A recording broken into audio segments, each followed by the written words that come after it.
my guest is MP for Taunton Deane, Rebecca Powell. Welcome back to Tone FM once again. Hello. We've got a whole pile of stuff to dig through because I haven't seen you for ages, and every now and again it's nice just to get in the studio with you and just thrash it out. You know, have a, throw a few punches left and right, that kind of thing. Find out what's going on, find out what you've been up to, and how life in Parliament is following the election. Because I haven't seen you since all of this.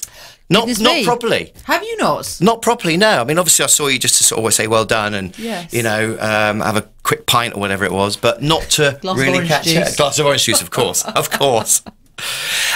So, first of all, since the elections, that was a great result all round for you.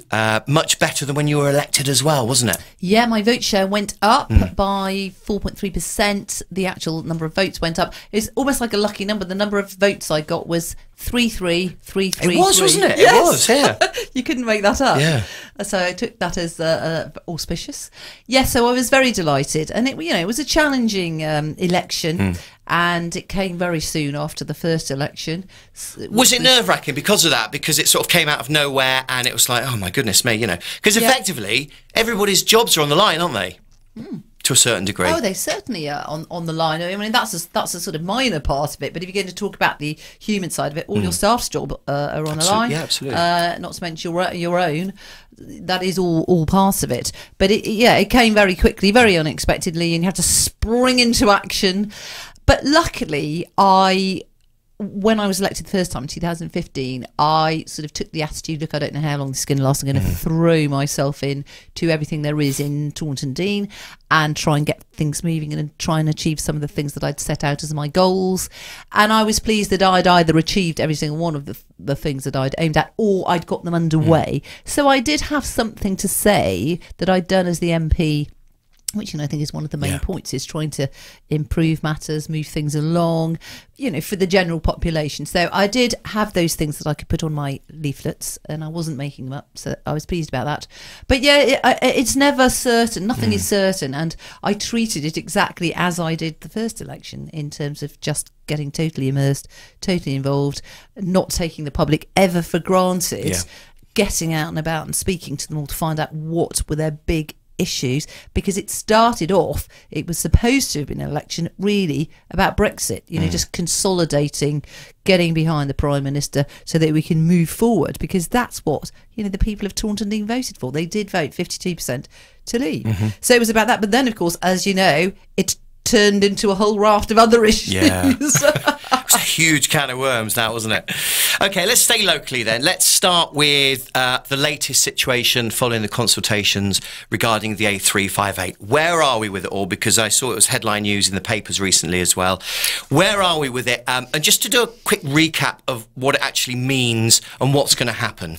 Well, the A358, which is that main road that links from the A303, the big route from London, across to the M5. So it's one of the big, actually strategic routeways. Awful bit of road. Awful bit of road. And ever since I've lived here, which is almost 30 years now, people have talked about getting this road upgraded, and particularly when I was an ITV reporter, West reporter, I was always reporting on this road and how we needed to sort it out, and we needed to reduce the congestion through Henlade, cut down the air pollution, which there is there now, move the traffic on more quickly onto the southwest, the traffic that wants to go there, or up to Bristol. So when I went to Parliament, I talked about nothing else than this road to start with George Osborne, who was then the Chancellor. I was forever reminding him about the A358, and wherever I went, if I bumped into Boris in the corridor, he'd go, Rebecca Powell, the A358, because he also uses this road to go to Exmoor. And, everybody can name the number of this road, which is quite unusual. So anyway, I was very, very delighted that because we have a strong economy, pots of money were able to be allocated for upgrades, and we got the money for the A358. And of course, it was a really big joint project working with the local council, Somerset Council, all the bodies who were lobbying for this project. What happens then, of course, is Highways England Limited come in, they take over, they then were going to run the consultation. And what we were all expecting was a raft of different options on routes, which are things we've all talked about over the years, for many years. There are different ways one could skin this particular cat. But in this consultation, there was only one option. So from the word go, that got everybody's backs up, basically, to put it very bluntly, because it was as if it was a decision and not actually a consultation. And I'm sure you got involved. There were local meetings all over the place, at Killams, at Cork, everywhere, Creech St Michael. Eventually they held a meeting in Stoke St Mary to talk about how this is going to affect everybody. It was quite criticised, this consultation, and I fed in, though I was pretty outspoken about that with the Secretary of State and Highways England. But they kept urging everybody to feed in their views, which indeed they did, and many groups and organisations worked very, very hard on the detail, so that it wasn't just a whinge, it was actually based on evidence and research to say, look, we don't think this is quite the right route, because what it didn't do was link into the proposed new employment site at the motorway junction M25, and it seemed to bypass Taunton, the county town of Somerset. And whilst it might be helping to move the holiday traffic or the business traffic on down to the southwest, in the Highways England criteria, it actually does say that it's supposed to deliver economically and for productivity. And our case was that actually we didn't think this was really ticking that particular box. It wasn't ticking many boxes, in fairness. And there's a thought that Henlade and the A358 would still remain pretty congested, because all the locals traffic would still be on it, and it wouldn't necessarily solve the pollution problem in Henlade. Anyway, all of those views were fed in, and I worked at quite a high level, obviously with the Secretary of State and Highways England, to make it very clear what we thought. But Taunton Deane Council and Somerset County Council, their views were very much supporting the local views. Anyway, what happened was the consultation ended in July, and with much lobbying and liaison, I'm very pleased then that Highways England quite quickly announced that they were going to stick by the evidence they gathered and the views for the first section of the A358, which is from Southfields at Ilminster up to West Hatch Lane, but then they were going to open a new consultation, an extra consultation for the top bit from West Hatch Lane to the motorway. So that's what's going to happen, and that's going to happen in September. What sort of timescale are we looking at then for all of this to sort of go through the consultations and then to get the go-ahead and then get the guys in to start working on it? Well, Highways England are still saying that they want to be, coming to their conclusions at the end of the year. So that work's still going on. There are people assessing the eco habitats, and all of that work is going on as we speak, and talking to landowners, because once decisions are made, you've got to move on. That is going to be a massive part of it, isn't it? And they're going to move quite quickly. I mean, the government have said spades in the ground by 2020. So that is a definite commitment, and it is a strategic route. That's what's important about this, because if you think, when the motorway shuts for a road accident, and this happens all too often, doesn't it? The M5, it is through the summer, it's horrendous chaos, basically from Bristol to Taunton, isn't it? And beyond, down to Tiverton and into. And so there's no other option for a good fast road. So we do need to have this other choice well worked out. That's the reasoning for it, and also to up the economic prosperity of the region, because at the moment our transport links, whilst lots of money's being put into it, they have still remained behind those of other parts of the country. So this, whatever you think about this road, it is important, and we've got to sort something out to do with it. But what we've got to do is make sure it also delivers locally, and that's my role as the MP, is to listen, to feed in views and ideas, try and get the best that we can do for our area. My guest is Rebecca Powell, MP for Taunton Deane, and we're talking about a whole load of stuff today, including the A358. Let's move on now, Rebecca, to some more recent news with the visit of a minister. Yeah, we had the Culture, Heritage and Tourism Minister, John Glenn, came to Taunton during the summer. I invited him down, and I had pressure from a number of other locals to get him down, including Kit Chapman from the Castle, who's heading up the Art Taunton project.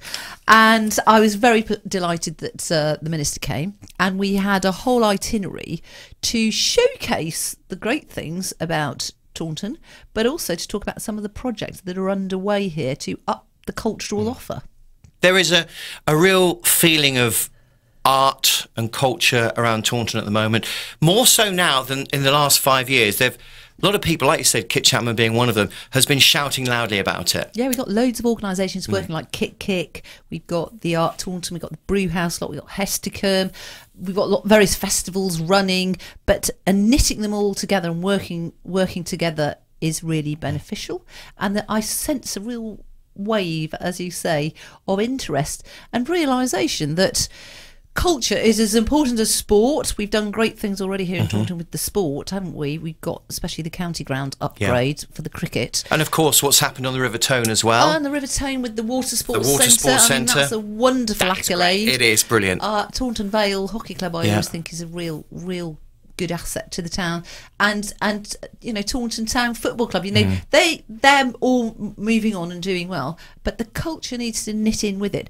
And actually the spin-offs for the economy are terrific, aren't they? If you have a really good cultural and art offer, it can be just as important as all the other things. And now with the recent news about the Brewhouse and their future developments, that can really enhance that, can't it? Yeah, so Art Taunton is about the general culture and wanting to get, for example, this great artwork behind the hydrographic on the hill there, so that as you drive into Taunton you'll see a wonderful, spectacular piece of contemporary artwork. A bit like that Angel of the North in Newcastle. Absolutely, in the it'll be even better than that.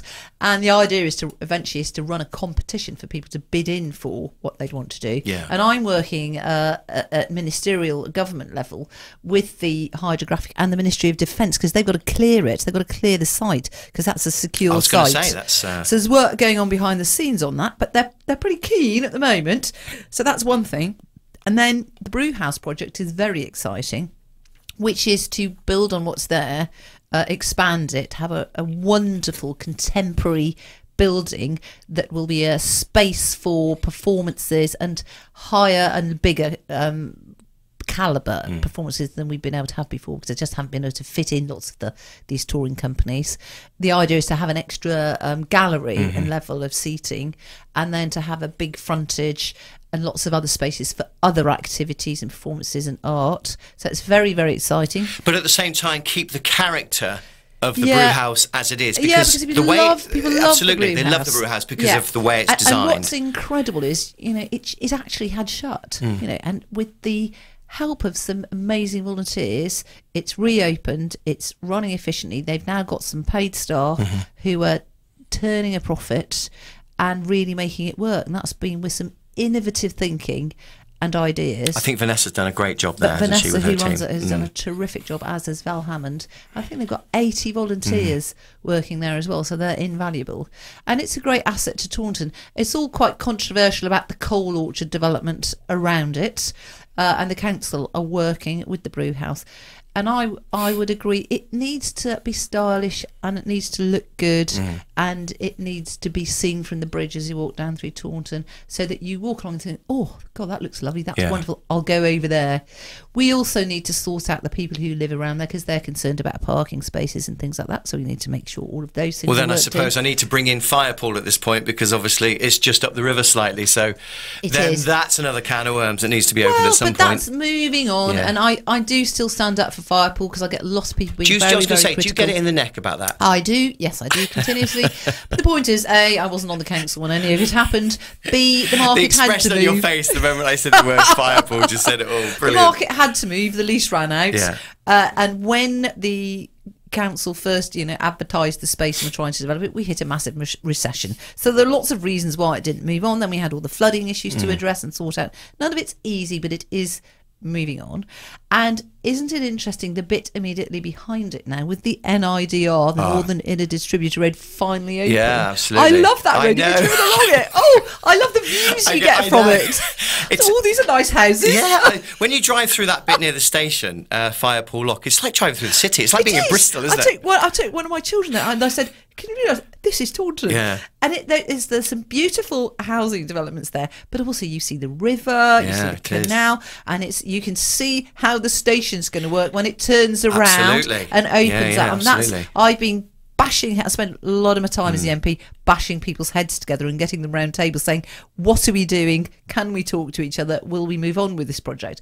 One example being the railway station, because I got together with others. The money for that transformation was given by government. Obviously, more had to go in from Great Western Rail and Network Rail, and it's been a very slow in evidence. So more heads have been bashed together, and it's moving on now. Yeah. Because once that transformation happens and the railway station opens, so it all happens at what I call the top side. Yeah.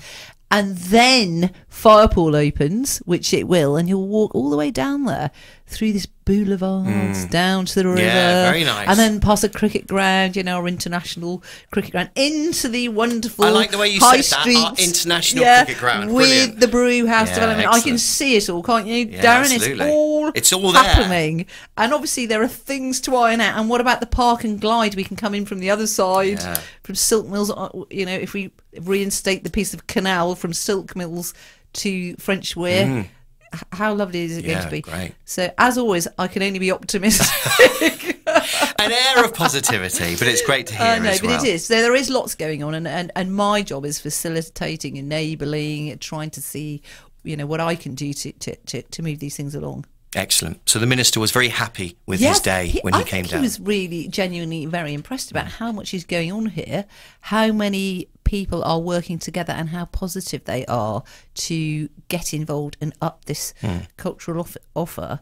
And he's fully aware of the benefits to the economy. He actually has a financial background himself. He was the parliamentary private secretary to the Chancellor, Philip Hammond, before this, and he comes from a financial background. And so he can see how it all has to stack up economically. I mean, the Brewhouse will tell you that, for starters. But you can make it work. And then once you do make it work, the spin-offs are immense. Excellent. My guest is Rebecca Powell, MP for Taunton Deane, and we're talking about things going on in and around the county town, having a bit of a catch-up, really, from the MP's perspective. Let's move on now to a project which you are and have been very heavily involved in for quite a long time. This is the restoration of Wellington Monument, because there's a special event taking place in October, I believe. It is October, but all the teams are working towards it now, including the National Trust, because the monument is now under their care.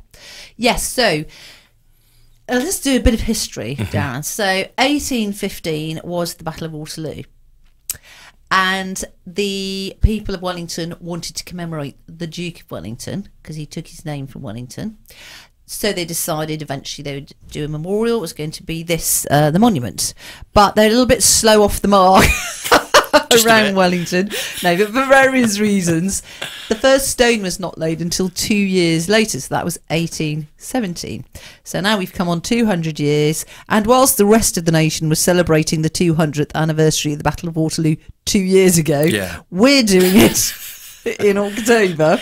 Well, that's why people love this area, because we're so laid back, and that's all right, it'll wait till tomorrow or next year. We always have our own little version of things. Hell yeah. And so it's going to be hopefully a great event. The actual events that the public can take part in will be on the Saturday, October the 21st, and one of those will be reenacting a walk from the town up to the monument site. There's a pathway actually there. Yeah. And 200 years ago, can you believe 10,000 people did that march? Wow. So great was the Duke of Wellington, and so revered was he, that they turned out. Well, I mean, we're hoping people will come on it, but I'm not sure we'll get 10,000, but it would be good. If you go to the museum in Wellington, there's the cutest museum. Have you been in there, No, Dan? I haven't actually. There is the most fabulous archive about the monuments, and the chap who runs it is a mine of information. So there's wonderful stories and newspaper articles and old postcards with pictures of the monument on, and little models, all sorts of really, really interesting stuff. So we're involving him in all of these plans.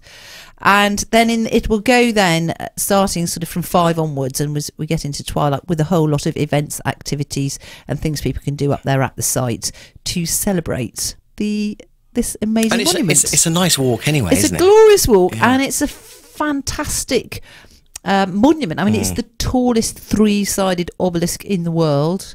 So it's a very interesting engineering and structural project. They're doing more tests on it now to find out just how much work they've got to do. And of course, if you didn't know, you used to be able to go up inside it. Yes, you used to be able to walk up. And at my older people's fair I held last year in Taunton, the National Trust came with a monument, Wellington Monument stand, and they had a board there, and you could stick post-it notes on that with your memories of the monument, and all these little stories, some are a bit rude, came out about what the monument meant to them and what they did. Go on then, and the tell me one of monument. your memories.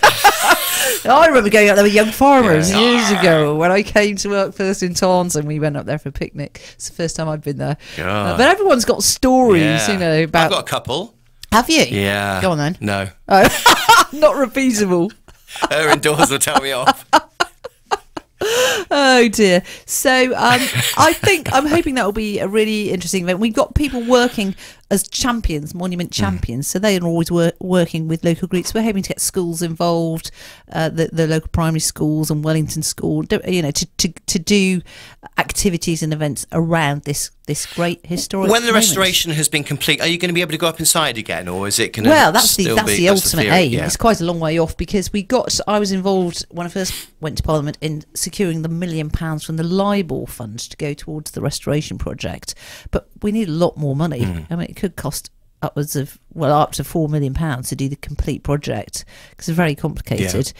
So there's a bid in right now for Heritage Lottery money, so we're waiting to hear back whether that's going to be successful, because that will really help actually get the whole thing going. And the date of celebration is October The 21st. That's on the Saturday. Yeah. Okay. We'll do a lot of press, and you'll hear a lot about it on the 20th, which is the Friday, and the Duke of Wellington himself, the current Duke, is coming down for it. Wow. Which is very, Excellent. Yeah, very that is very exciting. exciting, I met him in Parliament. He's obviously in the House of Lords, and Yeah. he's only recently taken over from his aged father, who died. So the new Duke has taken over. So I had a cup of tea with him Oh, right. in the House of Lords. Oh, look at the circles I'm meeting in. I know, but it was so lovely to actually meet this chap from this really historic background. Yeah. And I couldn't stop myself from asking questions, you know, about whether they were all in the army or what sort of, you know, whether they still had links that meant anything. I bet your journalistic history came tearing out of you. It did, like rather. ripping shreds off him. It did, to and then get I think he was information. ever so Brilliant. gentle. And then